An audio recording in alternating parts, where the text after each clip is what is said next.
ರೇವಣ್ಣ ಅವರಿಗೆ ಸೇರಿದ ಬಸವನಗುಡಿ ನಿವಾಸದಲ್ಲಿ ಸ್ಥಳ ಮಹಜರ್ ನಡೀತಾ ಇರತಕ್ಕಂಥದ್ದು ನಿಮಗೆಲ್ಲ ಗೊತ್ತೇ ಇದೆ. ಈ ಸಂದರ್ಭದಲ್ಲಿ ಅಲ್ಲೊಂದು ಹೈ ಡ್ರಾಮಾ ನಡೆದಿದೆ ರೇವಣ್ಣ ಪರ ವಕೀಲರಿಂದ.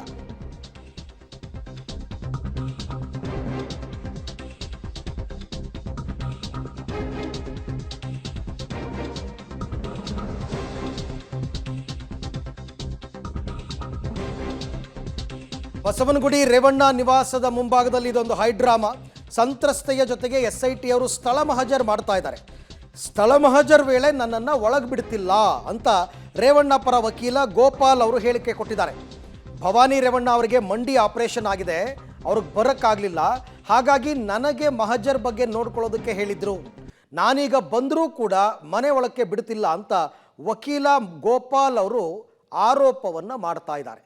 ಆದರೆ ಸ್ಥಳ ಮಹಜರ್ ಮಾಡಬೇಕಾದ್ರೆ ಯಾರು ಇರಬೇಕು ಯಾರು ಇರಬಾರ್ದು ಅಂತಕ್ಕಂಥ ತೀರ್ಮಾನ ಕಂಪ್ಲೀಟ್ಲಿ SIT ಅವ್ರದ್ದು. ಅವ್ರು ಇರಲೇಬೇಕು ಅಂತೇನಿಲ್ಲ. ಹಾಗೇನಾದ್ರು ಇರಬೇಕು ಅಂತ ಬಯಸಿದರೆ ನೋಟಿಸ್ ಕೊಡ್ತಾರೆ, ನಿಮ್ಮ ಕಡೆಯಿಂದ ಯಾರನ್ನಾರು ಕಳಿಸಿ ಅಂತನೋ ನೀವೇ ಬನ್ನಿ ಅಂತನೋ.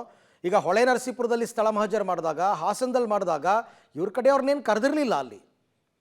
ಆದರೆ ಇಲ್ಲಿ ಈ ಥರ ಆರೋಪವನ್ನು ಮಾಡ್ತಾ ಇರ್ತಕ್ಕಂಥದ್ದು ವಕೀಲ ಗೋಪಾಲ್. ಭವಾನಿ ರೇವಣ್ಣ ಅವ್ರು ಬರಬೇಕಾಗಿತ್ತು, ಅವ್ರಿಗೆ ಮಂಡಿ ಆಪರೇಷನ್ ಆಗಿದೆ, ಬರೋಕ್ಕಾಗಲ್ಲ, ಹಾಗಾಗಿ ನಾನು ಬಂದಿದ್ದೀನಿ ಅಂತ. ಸೊ ಈ ಬಗ್ಗೆ ವಕೀಲರು ಮಾತನಾಡಿದ್ದಾರೆ. ಏನು ಹೇಳಿದ್ದಾರೆ ಪಬ್ಲಿಕ್ ಟಿವಿ ಜೊತೆ ನೋಡೋಣ. ಅಲ್ಲಿ SIT ಅಧಿಕಾರಿಗಳು ಮಹಜರನ್ನ ಮಾಡ್ತಾ ಇದ್ದಾರೆ, ಸಂತ್ರಸ್ತೆಯನ್ನ ಕರ್ಕೊಂಡ್ಬಂದು. ಆದರೆ ಈ ಮಹಜರ್ ಏನು ಮಾಡ್ತಿದ್ದಾರೆ ಇದ್ರ ಬಗ್ಗೆ ಈಗ ರೇವಣ್ಣ ಪರ ವಕೀಲರು ಬೇಸರವನ್ನು ವ್ಯಕ್ತಪಡಿಸಿರುವಂಥದ್ದು. ಇದು ಏಕಪಕ್ಷೀಯ ಆಗಿದೆ ಅನ್ನುವಂಥ ವಿಚಾರಕ್ಕೆ ಸಂಬಂಧಪಟ್ಟಂತೆ ಈಗ ನನ್ನ ಜೊತೆಗೆ ರೇವಣ್ಣ ಪರ ವಕೀಲರಾದಂಥ ಗೋಪಾಲ್ ಅವರಿದ್ದಾರೆ, ಅವ್ರನ್ನ ಮಾತಾಡಿಸ್ತಾ ಹೋಗ್ತೀನಿ.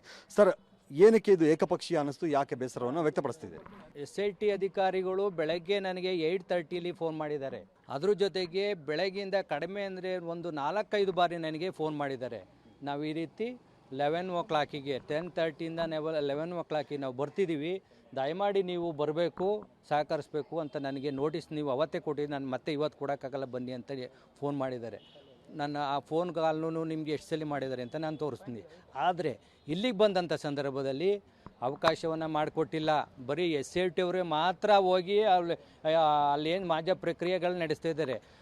ಅವರೇ ನೀವೇ ಅವ್ರನ್ನ ಮಾಡಬೇಕು, ನೀವೇ ಮಾಜ ಪ್ರಕ್ರಿಯೆಗಳನ್ನ ಮಾಡೋದಾಗಿದ್ರೆ ನನಗೆ ಆಥರೈಸ್ ನೀವು ಮಾಡ್ಕೊಂಡಿದ್ರಿ ಅಂತ ನನಗೇನಕ್ಕೆ ನೀವು ಲೆಟ್ರ್ ಕೊಟ್ರಿ? ನನಗೆ ಬೆಳಗ್ಗೆಯಿಂದ ನನಗೆ 4-5 ಬಾರಿಯಿಂದ ಬನ್ನಿ ಬನ್ನಿ ಅಂತ ಯಾಕೆ ಫೋನ್ ಮಾಡಿದ್ರಿ?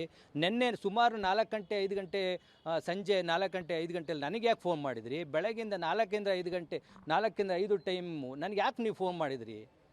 SIT ಇನ್ಸ್ಪೆಕ್ಟ್ರು ಯಾಕೆ ಫೋನ್ ಮಾಡಿದ್ರು? ನನಗೆ ನೋಟಿಸ್ ಯಾಕೆ ಕೊಟ್ಟರು? ಕಡೆದಾಗಿ ಏನು ನಿಮ್ಮ ವಾದ ಏನು?